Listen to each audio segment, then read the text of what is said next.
کہ ان کی امی جان کہتی ہے جب پیدا ہوئے تھے تو ہر نجاست سے پاک پیدا ہوئے تھے، جب پیدا ہوئے تھے ہر گندگی سے پاک پیدا ہوئے تھے۔ حالت یہ ہے، فرماتی ہیں کہ ایسا نور نکلا تھا کہ میں اپنے گھر میں مکے میں بیٹھے بیٹھے میں نے اس نور کی روشنی میں ملک شام کے محلات دیکھ لیے تھے۔ یہ میرے نبی کی پیدائش ہے۔ حد تو یہ ہے میرے بھائیوں، ہم نے کلمہ پڑھا ہے لیکن اپنے نبی کو ہم نے پہچانا ہی نہیں ہے۔ اللہ اکبر! یاد رکھنا، نبی کو فرقوں میں تقسیم کرنے کی کوشش مت کرو۔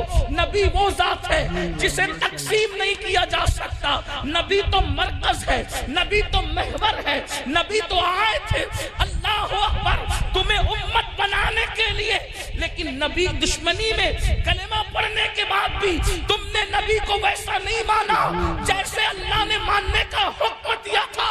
نادانو، سب کو ماننے والوں، پہلے اپنے نبی کو تو دیکھو جس کا تم کلمہ پڑھتے ہو۔ اللہ نے ان کو شان کیا عطا کی ہے۔ ان کی امی جان کہہ رہی ہے کہ میں نے ان کے نور کی روشنی میں اپنے گھر میں بیٹھے بیٹھے ملک شام کے محلات دیکھ لیے۔ جو اپنے نور میں اپنی ماں کو اتنا دکھاتا ہو، اللہ نے اس کو دیکھنے کے لیے کتنی آنکھیں اندازہ فرمائے۔ جب ماں کے شکم میں تھے، اماں سرکار آمنہ کہتی ہے میں اپنے پیٹ سے اللہ کی ذکر کی آواز سنا کرتی تھی۔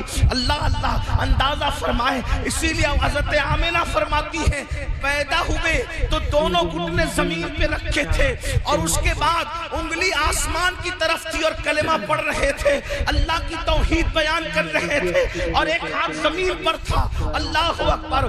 خدا کی توحید بیان کرنے کے بعد پیشانی کو زمین پہ رکھ کے کہا رب حبلی امتی، رب حبلی امتی۔ یہ نبی کی ولادت کا ذکر ہے۔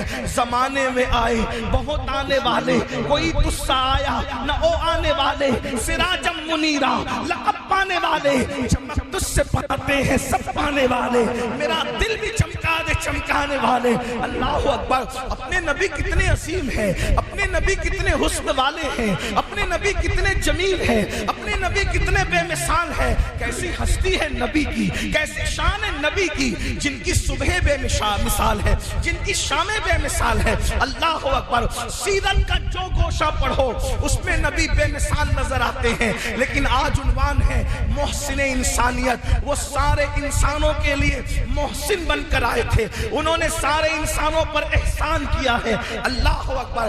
انسان پر ہی نہیں، انسانیت پر بھی ان کا احسان ہے۔ آپ کو پہلے میں یہ بات بتاؤں، ان کے آنے سے پہلے، اب توجہ کریں میں اپنے عنوان کی طرف آ رہا ہوں، ان کے آنے سے پہلے، ان کے آنے سے پہلے انسان کے بارے میں اکثر لوگ یہ کہتے تھے رفتہ کرنے والا ایک عجوبہ ہے۔ پہلے انسان بندر تھا، اب بھی کچھ پڑھے لکھے لوگ کہتے ہیں لیکن ہمارا نظریہ وہ نہیں ہے۔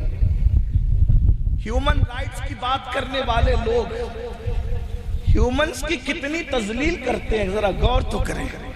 کہتے کہ انسان بندر سے پیدا ہونے والے عجوبے کا نام ہے۔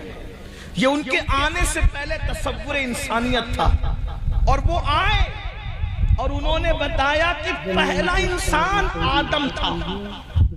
توجہ کریں، اور آدم اتنے خوبصورت تھے کہ ان کے حسن کے آگے فرشتوں نے سجدہ کیا۔ اب بتائیں، انسانیت کے کانسیپٹ کو سب سے پہلے جو کلیئر کر رہا ہے، تصور انسانیت دیکھیں اسلام میں، لوگ کہہ رہے تھے کہ انسان بندر تھا، پھر ترقی کرتے کرتے انسان بن گئے، اور ہمارے یہاں